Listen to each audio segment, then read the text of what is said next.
Մեծարգո պարոն Հասանով, քաղաքացիական պայմանագիր խմբակցության հարգելի եւ սիրելի գործընկերներ,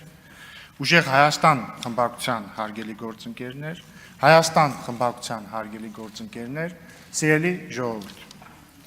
Շնորհակալություն եմ հայտնում իմ հարազատ քաղաքացիական պայմանագիր խմբակցությանը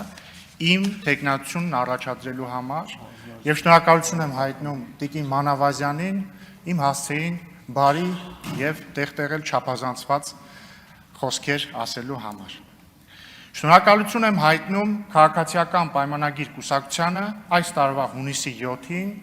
քվետված 700,000-ից ավելի քաղաքացիներին, որոնք հստակ եւ աներկբա մանդատ են տվել քաղաքացիական պայմանագրին, շարունակելու ժողովրդավարական բարեփոխումները, շարունակելու խաղաղության օրակարգը, կազմելով կառավարություն։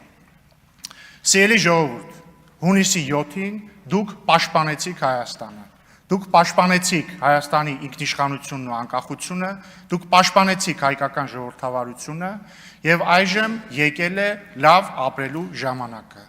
Այժմ եկել է խաղաղության պայմաններում, առանց հակամարտության, առանց պատերազմների, երեխաներ ունենալու եւ նրանց մեծացնելու ժամանակը։ Ես ասել եմ քարոզարշավի մեկնարկին եւ ուզում եմ կրկնել հիմա։ Իմ գրեթե երկուամյա տղան պատերազմ չի տեսել։ Նրա հասակակիցները պատերազմ չեն տեսել։ Եվ ես անելու եմ ամեն ինչ, որպեսզի իմ եւ ձեր եւ բոլորիս երեխաները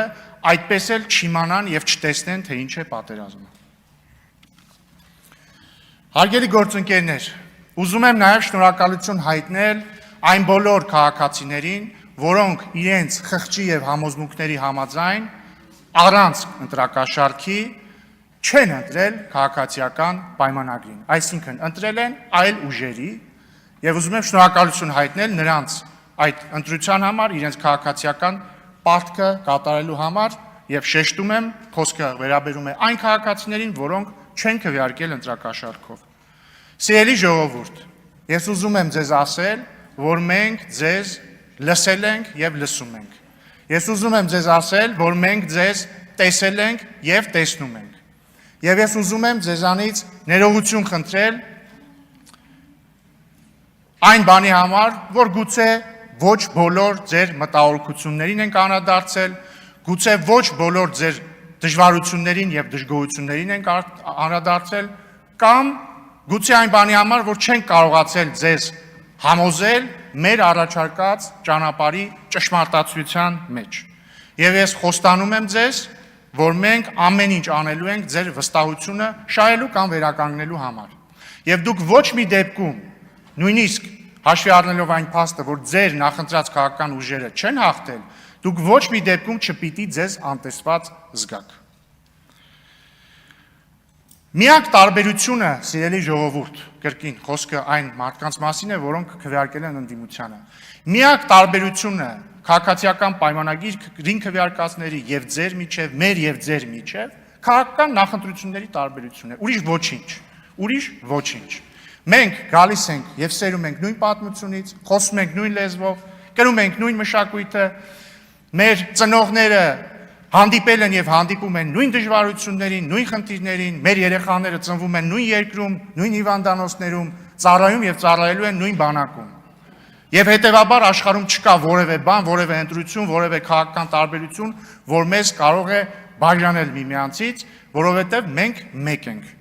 Եվ մենք ձեզ սիրում ենք, նույնիսկ եթե դուք մեզ տեղ-տեղ չեք սիրում, մենք ձեզ սիրում ենք։ Սիրելի ընդդիմադիր գործընկերներ, այժմ եթե թույլ տաք, կուզեի առիթն օգտագործել եւ մի փոքր քննարկում բացել ձեզ հետ խորհրդարանական մշակույթի մասին։ Վերջին ամիսներին եւ վերջին հատկապես շաբաթներին մի տարօրինակ եւ անսպասելի կոնսենսուս է ձևավորվել մեր հանրության եւ քաղաքական շրջանակների եւ լրագրողական դաշտում։ Այդ կոնսենսուսը հետեւյալն է, որ Հայաստանի ազգային ժողովը անիմաստ անպտուղ վեճերի, զազրախոսության, վիրավորանքի տեղ է եւ որ այս գումարման ազգային ժողովը այդ իմաստով նույնիսկ ավելի վատն է լինելու, քան նախորդը։ Համատարած համազգային կոնսենսուս է սա, կարծես թե, Ընդ որում կապ չունի մարդը իշխանամետ տա ընդդիմադիր է, բոլորը կարծես թե մեզ համար այդպիսի ճակատագիր են կանխագուշակում։ Եվ ես ուզում եմ ձեզ առաջարկել, որպեսզի մենք միասին կոտրենք այս նախախնամությունը կամ անեծքը, ոնց ուզում եք դա կոչեք։ Բայց ինչպես։ Ես բնականաբար այնքան միամիտ չեմ, որ կարծեմ, որ կարող ենք հենց հիմա բոլորս պայմանավորվել, որ դե գիտեք ինչ կա, եկեք բարեկիրթ լինենք, եկեք, չգիտեմ, չվիրավորենք միմյանց եւ ամեն ինչ լավ կլինի։ Դա ինչ ասեմ։ Դա կլինի պատրանք, դա կլինի խաղաղություն աշխարհինի տիպի կենաց։ Ես ինչ եմ առաջարկում։ Ես առաջարկում եմ հասկանալ պատճառը, լավ, ինչու է Հայաստանի խորհրդարանում վերջին տարիներին ձևավորվել այսպիսի մշակույթ։ Ինչի է խորհրդարանը դարձել անիմաստ անպտուղ զազրախոսության հոմանիշ։ Եվ ես ունեմ իմ տարբերակը, իմ բացատրությունը, ես կներկայացնեմ իմ բացատրությունը եւ իմ առաջարկած լուծումը, ամենևին չհավակնելով Վերին Ատյանի ճշմարտության խոսափող լինելու դերին։ Եվ հրավիրում եմ ձեզ քննարկման, եթե պատեհ կհամարեք, նկատի ունեմ այս ամբիոնից հետո։ Ես կարծում եմ, որ կա մեկ ֆունդամենտալ պատճառ, թե ինչու է 2018 թվականից սկսած եւ հատկապես 2020 թվականի պատերազմից հետո խորհրդարանը դարձել այսպիսի անհանդուրժող վայր։ Այդ պատճառը հետեւյալն է։ Ըստ իս գլխավոր պատճառը ընդդիմության կողմից ժողովրդի ընտրության չընդունումն է եղել։ Կրկնում եմ, դա սկիզբ է առել Թավշյա հեղափոխության հաղթանակի օրվանից սկսած, բայց շատ ավելի ահագնացել է 2020 թվականի 44-օրյա պատերազմից հետո։ Ուշադրություն դարձեք, չեմ ասում է չհաշտվելը ընդդիմության, որովհետև նորմալ է, որ ընդդիմությունը չհաշտվի ընտրությունների արդյունքների հետ կամ ժողովրդի ընդունած որոշման հետ։ Այն իմաստով, որ կարծի, որ հաղթած ուժի ճանապարհը սխալ է եւ պետք է այլ ճանապարհ որդեգրել եւ բնական է, որ ընտրությունների հաջորդ օրվանից սկսած ընդդիմությունը պետք է փորձի համոզել մարդկանց, որ իրենց ընտրությունը սխալ է եղել եւ ճիշտ ընտրությունը կլիներ ընտրել ընդդիմության ճանապարհը։ Բայց խնդիրը, երբ որ ընդդիմությունը չի ընդունում ժողովրդի ընտրելու իրավունքը կամ ընտրությունը։ Նախորդ գումարման ազգային ժողովում պատգամավորներից մեկը հանրապետական կուսակցության անդամ։ 2018 թվականի Թավշյա հեղափոխությունը անվանում էր իշխանազավթում, անընդհատ անվանում էր իշխանազավթում։ Եվ այս նոր գումարման խորհրդարանում նույնպես կան պատգամավորներ, որ այս տարիների ընթացքում բազմաթիվ անգամ վիճարկել են ժողովրդի ընտրությունը։ Օրինակ, այս գումարման խորհրդարանում էլի կա նորընտիր պատգամավոր, որը 2018 թվականի հեղափոխությունը անվանում է թուրք-ադրբեջանական հեղափոխություն։ Եվ այսպիսով վիճարկում է եւ չի ընդունում են փաստը, որ 2018 թվականին Հայաստանի ժողովրդի գերակշիռ մեծամասնությունը, այդ թվում հրապարակներում հավաքված 100 հազարավոր քաղաքացիները ընտրել են Սերժ Սարգսյանին եւ հանրապետական կուսակցությանը իշխանությունից հեռացնելու ճանապարհը, կատարել են ընտրություն։ Եվ դա անվանել թուրք-ադրբեջանական կամ ցանկացած այլ տեղից թելադրված գործողություն, նշանակում է նսեմացնել ժողովրդի ընտրելու իրավունքը։ Նույն կերպ ամբողջ ընդդիմությունը, որը թե նախորդ խորհրդարանում, թե այս գումարման խորհրդարանում գլխավորապես կամ նախկին իշխանությունների ներկայացուցիչներից է կազմված, կամ մարդկանցից, որոնք առնվազն մեծապես փոխկապակցություն են ունեցել նախկին իշխանությունների հետ,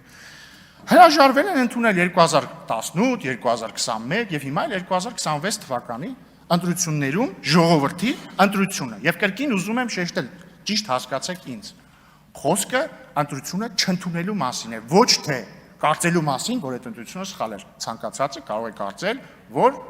ընտրությունը սխալ էր կամ պետք չէր այդպիսի ընտրություն անել, դա ընդդիմության իրավունքն է, բայց սիրելի գործընկերներ, ընդդիմադիր, դուք պարտավոր եք ընդունել ժողովրդի ընտրությունը։ Եվ մենք էլ ենք պարտավոր ընդունել ժողովրդի ընտրությունը։ Եվ ինչի է բերել այս իրավիճակը։ Այս իրավիճակը բերել է հետևյալին,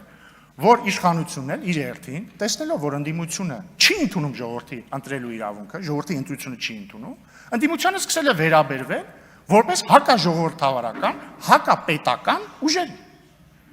Եվ դա բերել է այս իրավիճակին։ Մեկ այլ հարգամանք է ընդդիմության կողմից խորհրդարանական աշխատանքը։ Տեսեք, նախորդ գումարման խորհրդարանում երկու ընդդիմադիր խմբակցությունները, որից մեկը վերընտրվել է, ավելի փոքր կազմով, բայց վերընտրվել է, չեն մասնակցում խորհրդարանական աշխատանքներին բառից նորմալ իմաստով։ Ինչու՞։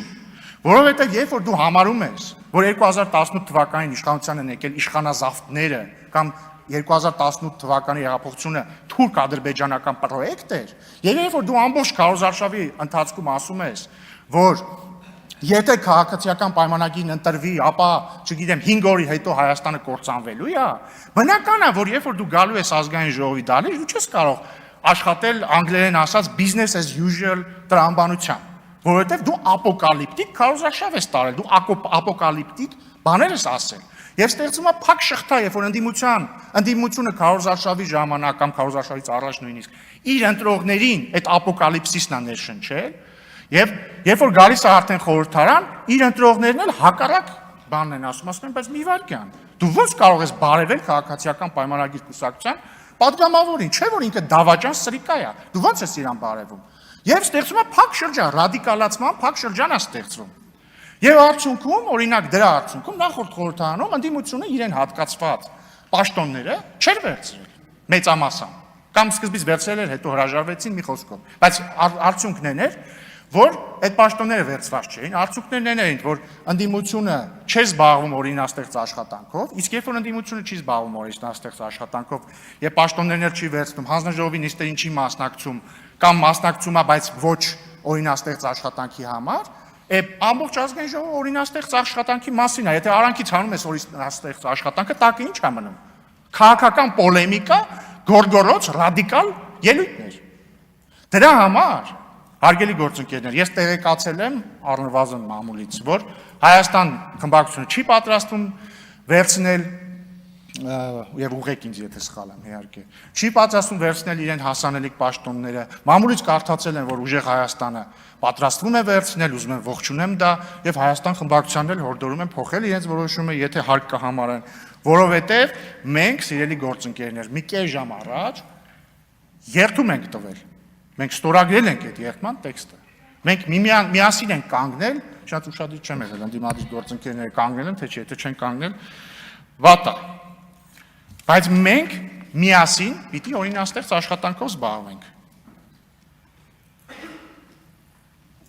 Օրինաստեղծ աշխատանքով զբաղվել չի նշանակում լինել իրար հետ, նույն քաղաքական հարթության վրա։ Նշանակում է կատարել մեր պարտքը։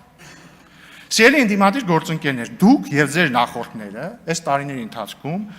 մեզ ինչ ասես անվանել եք։ Ձեր մեջ կան մարդիկ, որ օրինակ ինձ բառից բուն իմաստով վիրավորական արտահայտություններ են արել, չգիտեմ, եթերներով։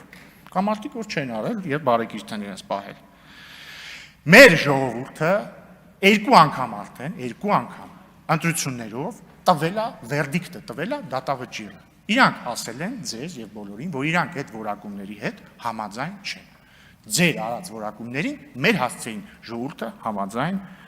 չի։ Ժամանակն է ընդունել այդ փաստը։ Ժամանակն է փոխել վերջին 6 տարիներին մեր քաղաքական դաշտում լսվող խոսույթները։ Իմ ելույթը, սիրելի գործընկերներ, առաջինն է, այսինքն առաջին ըստ էության քաղաքական ելույթն է այս գումարման ազգային ժողովում։ Ես առաջարկում եմ այս խորհրդարանը դարձնել սուր, բայց բարեկիրթ, մարդկային պարկեշտության սահմանները չհատող քննարկումների տեղ։ Սա իմ առաջարկն է։ Այո, մենք տարբեր կարծիքներ ունենք գրեթե ամեն ինչի մասին, բայց մենք կարող ենք մի պարզ բանի շուրջ կոնսենսուսի գալ։ Մենք ընտրում ենք պարզ մարդկային բարեկերտությունը եւ պարկեշտությունը միմյանց հետ այս դահլիճում փոխհարաբերվելիս, վերջ։ Հարգելի պարոն Կարապետյան, հարգելի տիկին Գրիգորյան, շնորհավորում եմ ձեզ համապատասխանաբար ուժեղ Հայաստան եւ Հայաստան խմբակցությունների ղեկավարներ ընտրվելու կապակցությամբ։ Ես բնականաբար միամիտ չեմ եւ չեմ ակնկալում, որ ձեր խմբակցությունների падգամավորները քվեարկելու են ինձ որպես ազգային ժողովի նախագահ։ Չնայած մարդ է տիկին Գրիգորյան, կարող է դուք քվեարկեք։ Բայց չեմ ակնկալում։ Ես առաջարկում եմ եւ ընդհանրապես ես համարում եմ այսօրը ես համարում եմ զրոյական կետ իմ եւ ձեր հարաբերություններում եւ ընդհանրապես զրոյական կետ խորհրդարանական հարաբերություններում։ Ես առաջարկում եմ իմ նոր մատնանշած մոդելը ընդունել որպես մեր միջև կոնսենսուս։ Բարեկիրթ, սուր, չգիտեմ, շատ սուր, բայց բարեկիրթ բանավեճ միմյանց միջև եւ կառուցողական խորհրդարանական աշխատանք, որովհետեւ մեզ Ժողովուրդ ջան, այստեղ չեն ուղարկել իրար հետ անընդհատ միայն քաղաքական պոլեմիկա բանեցնելու համար։ Դա էլ է մաս, բայց մենակ դա չի, չէ՞, մենք մարդկանց համար մարդկանց կյանքը, մարդկանց խնդիրները լուծելու համար ենք այստեղ։ Եվ մենք, եթե մենք չենք զբաղվում դրանով, մեր աշխատանքը դառնում է ֆարս։ Եվ եթե դուք ընդունում եք իմ առաջարկը, ես ձեզ երաշխավորում եմ եւ կարծում եմ Տիկին Մանավազյանը նույնպես երաշխավորում է, որ քաղաքացիական պայմանագիր խմբակցության կողմից կլինի համապատասխան վերաբերմունք։ Եթե դուք չեք ընդունում իմ առաջարկը եւ այլ առաջարկներ ունեք կամ կարծում եք, որ պետք է շարունակել գործել արդեն վաղուց հնացած, բազմիցս ծեծված ու տրորված ճանապարհով, ապա քաղաքացիական պայմանագիրը առավել քան պատրաստ է դրան բառիս ամենակոշտ իմաստներով։ Ելույթս ուզում եմ ավարտել իմ անսահման շնորհակալությամբ բոլոր այն մարդկանց, որոնք ընկել են, որպեսզի այսօր Հայաստանի Հանրապետությունը գոյություն ունենա, ընկել են, որպեսզի մենք հնարավորություն ունենանք անկախ Հայաստանի ազգային ժողովում առաջին նիստ գումարել։ Փառք նահատակներին եւ կեցե Հայաստանի Հանրապետություն։